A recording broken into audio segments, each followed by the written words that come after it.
Alright, step 2, we're going to create some new materials and replace these with those. So, we go into our material generators here, and you should have metal and wood at the least. And so let's look at these. These are base metal here, and you can see the result of just what is the default right there. Just like the others, there are options down here. They're slightly different. We have different metal options, and as each one loads, you can see it change right down here at the bottom. So there's a bunch there. And then when you choose one you like, let's say metal 2, there's more options here. You can change the roughness of this metal. Change the age of it, and you can change the color of it if you want to make it a different color. So once you've got that, then you can play with the different things. You also take the wood, and same deal, lots of different wood types here. Wood 2 is that's one heck of a wood there. 3.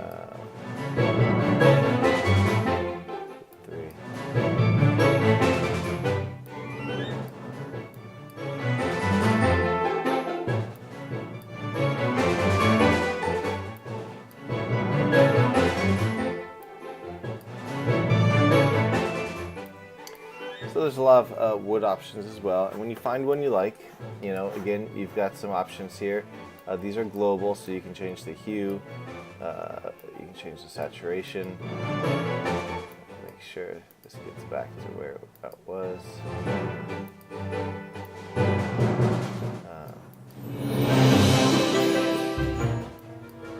You can lightness, contrast, roughness shift again if you want more or less rough.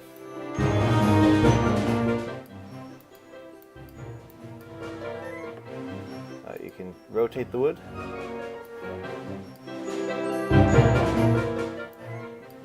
believe 0.5 is right in the middle. Or 0.25. There you go, 0.25 would rotate up and down. Now when we bring this on, there we go, we do want up and down. And just drag this over to check. So we'll keep that rotated. We've got some weathering options here. So you can weather the wood different ways. There's different patterns for the weathering. There's a lot you can do. More roughness shifting. I believe that's for the wood weathering. There's dust and dirtiness. And of course all of these are something that will affect the wood by itself. You can also change these later after you've added it on the barrels options, because that will affect these as well. Alright, so now we're going to create a new exporter object. In this case, we're going to go back up to Substance Explorer, create export object, and we'll call this one, click that to find it, we'll call this one barrel, or I guess it's not really barrels, this is just I call it base material, base materials wood, and we'll just duplicate this one and call this base materials metal.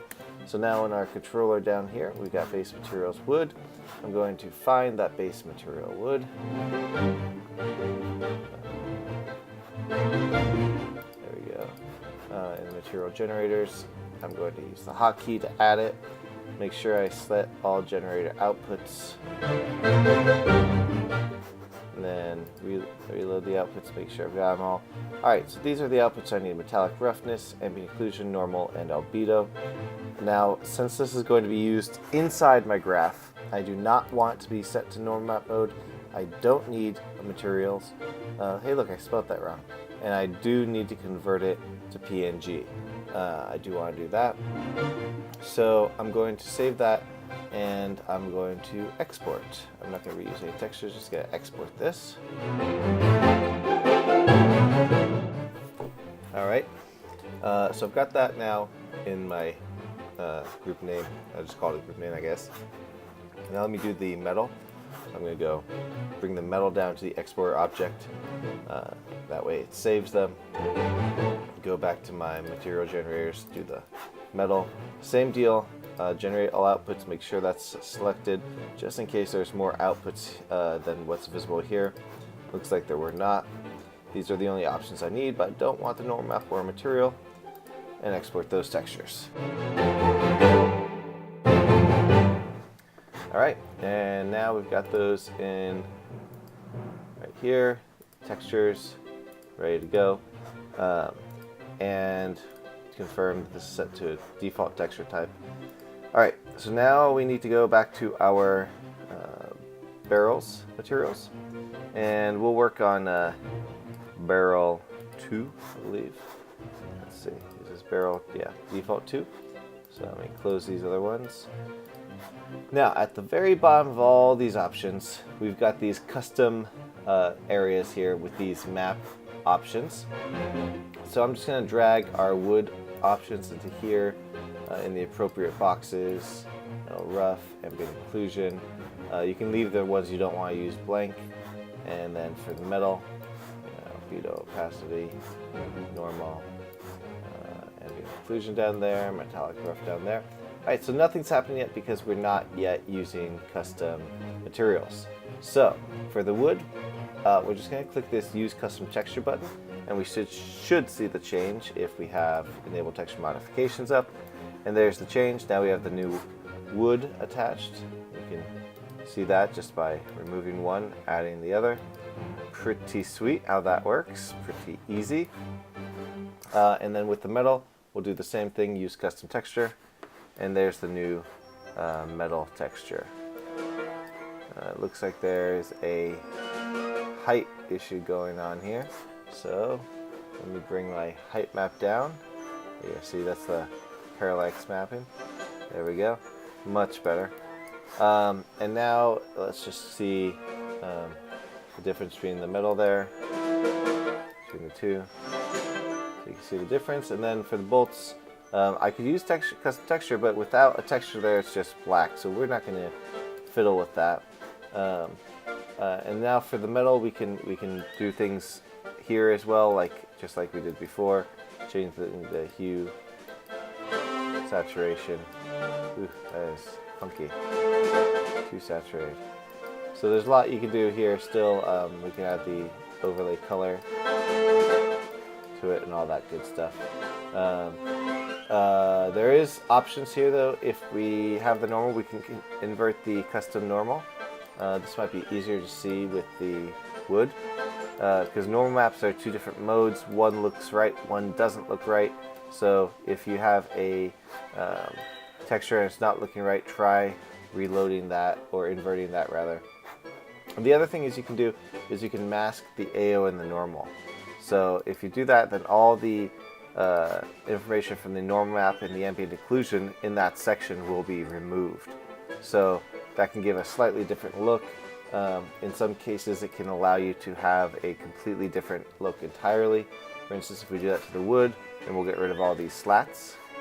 And if we go so far as to replace this wood with the metal, I'll do that real quick. You can see it live as it goes, and you can see that indeed it allows us to create a completely metal object. Now there's some visibility there because I think we've what we got here? Something's going on. I didn't switch the normal map over. Normal. There we go. So now we have a completely metal box or barrel. So there's a lot you can do with the options there. I'm gonna undo all that. So there you have it. This is the completely changed barrel. You can just see the difference by clicking this enable and disable. And of course, when you're ready to export, just select the barrels here, and you can create a new one if you only want to do one material, but you can click that button to export again, and you'll save them in a game-ready material. So it's pretty easy to do, and it allows you to create a lot of very custom looks that you will make your stuff unique. Now, there is an even cooler way of getting even more unique looks that are far more specific. This looks good and it will work for almost every project. But if you want really specific looks, if you want to add very specific details and dirt, etc., then you need to use Substance Painter. Fortunately, the Substance Painter files do come with my project. So you can download it now from infinitypbr.com. You do need an account.